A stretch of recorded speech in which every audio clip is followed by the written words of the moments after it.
Little storyteller. The little pink eraser, Rosie, sighed a tiny dusty sigh.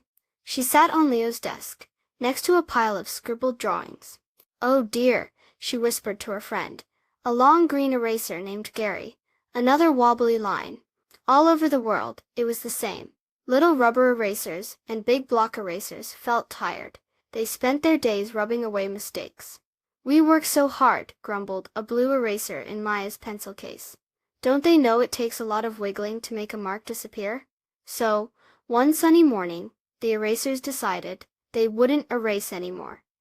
Rosie stayed put when Leo tried to rub out a mistake in his drawing of a happy sun. Gary just rolled away when Lily tried to fix a number she'd written backwards. Leo looked at his drawing. The sun had a little scribble on one of its rays. Instead of getting upset, he thought hard. He carefully drew another little line, making the scribble into a cute tiny bird sitting on the sunbeam. Lily had written the number 3 backwards. It looked like an E. She giggled.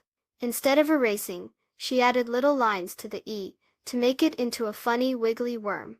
All day, children everywhere were finding creative ways to fix their little mistakes.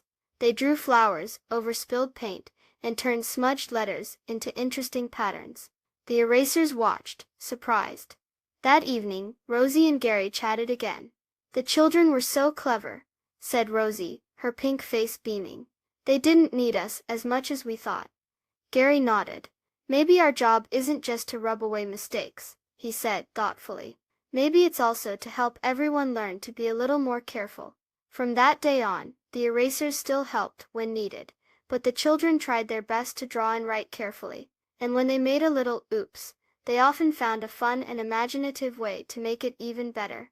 Because sometimes, a mistake can become a wonderful new idea.